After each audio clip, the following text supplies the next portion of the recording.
Hello friends, welcome to my channel. आज के इस वीडियो में हम स्किल ऑफ इफेक्टिव कम्युनिकेशन के बारे में जानेंगे। सबसे पहले इसके मीनिंग को हम समझते हैं। इफेक्टिव कम्युनिकेशन, जिसे हम कुशल संप्रेषण कहते हैं हिंदी में, वह टीचर की एक एबिलिटी होती है जिसमें वह इंफॉर्मेशन, आइडियाज, इंस्ट्रक्शंस और फीडबैक को क्लियर, कंसाइज और एंगेजिंग मैनर में कन्वे कर पाते हैं ताकि स्टूडेंट्स लेसन कंटेंट को समझ सकें, अपने थॉट्स को एक्सप्रेस कर सकें और फ्रीली क्वेश्चन कर सकें। ये क्या है? टीचर की योग्यता है जिसमें वह क्लियरली इन सभी को कन्वे कर पाते हैं।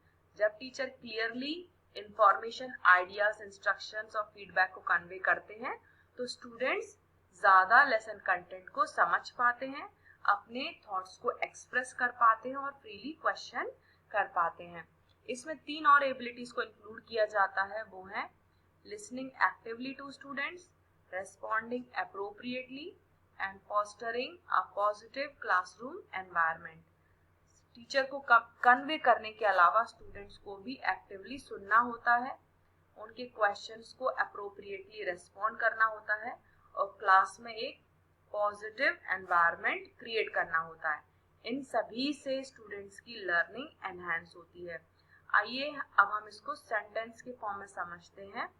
Effective communication is the ability of a teacher to convey information, ideas and feedbacks in a clear, concise and engaging manner.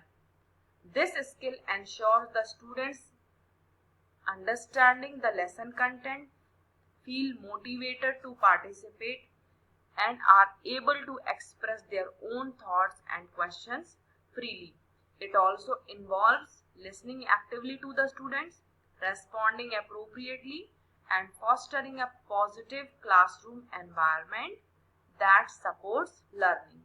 And it also involves verbal and non-verbal elements and requires adapting one's style based on the needs of different students and situations. इसमें 2 तरह के elements को include किया जाता है, वो है verbal and non verbal, और इसे हम स्टूडेंट्स की डिफरेंट नीड्स और सिचुएशन के हिसाब से यूज करते हैं या फिर अडेप्ट करते हैं। अब हम इसके बेनिफिट्स को जानते हैं। सबसे पहला बेनिफिट है इफेक्टिव कम्युनिकेशन स्किल का, कि इससे स्टूडेंट्स समझते बेहतर हैं, उनकी जो समझ है वो इम्प्रूव होती है, उनका एंगेजमेंट एनहांस होता है, ट्रस्ट बिल्ड होता है और रैपर्ड बिल्ड करने में भी ये हेल्प करती है। इट फैसिलिटेट्स क्लासरूम मैनेजमेंट, इससे बेहतर आप क्लास को मैनेज कर पाएंगे और ये बच्चों की क्रिटिकल थिंकिंग को एनकरेज करती है।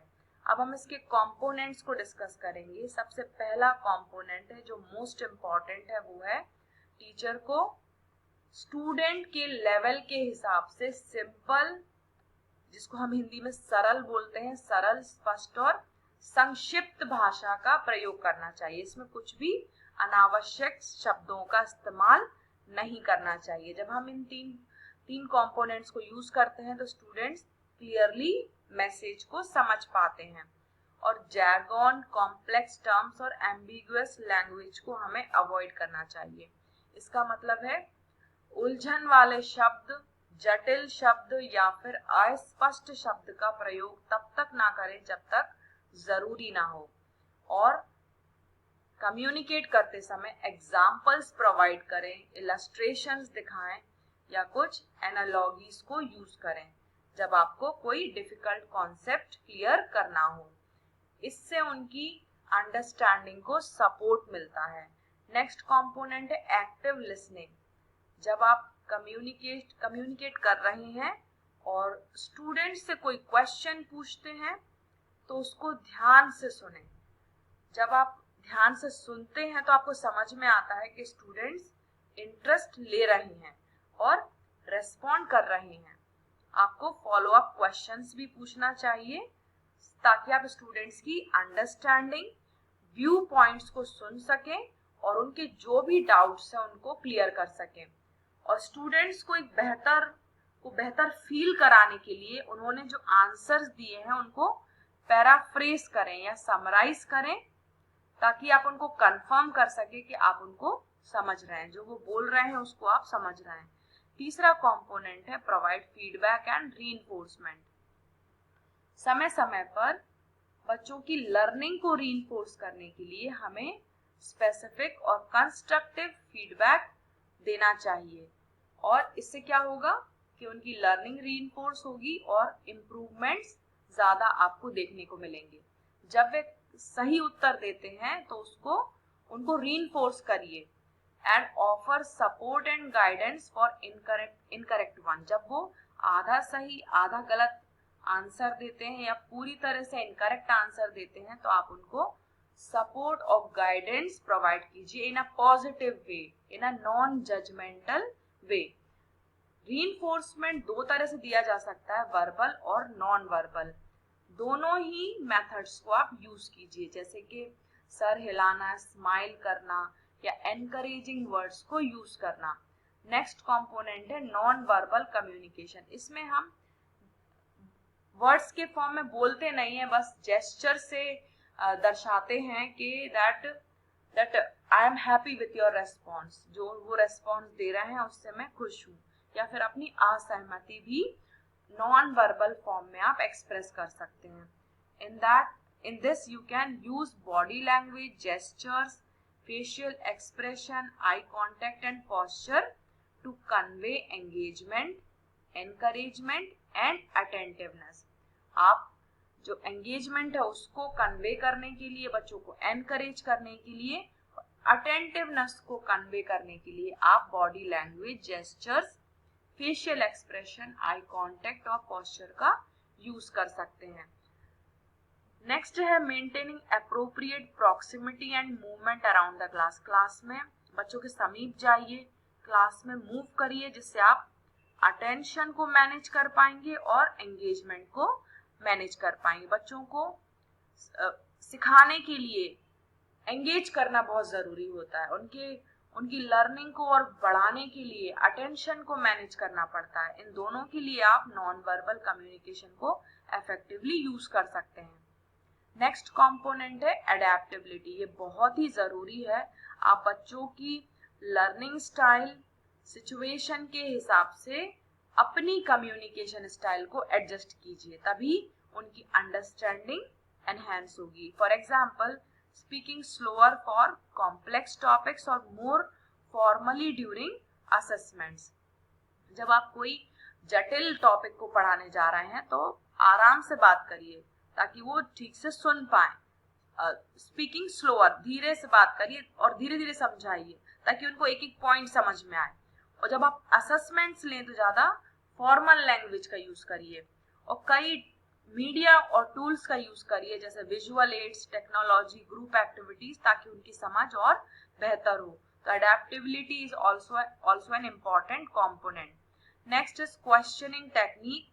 कई तरह के क्वेश्चंस को पूछिए, लाइक ओपन एंडेड, प्रॉबिंग और रिफ्लेक्टिव, ताकि उनकी थिंकिंग को स्टिमुलेट कर सकें, उनकी समझ को चेक कर सकें और उनके पार्टिसिपेशन को एनकरेज करें। और जब क्वेश्चन पूछे तो उसके बाद एक पॉज ले ताकि उनको समय मिल सके कि वो सोच सकें और उसको रेस्पॉन्ड कर सकें।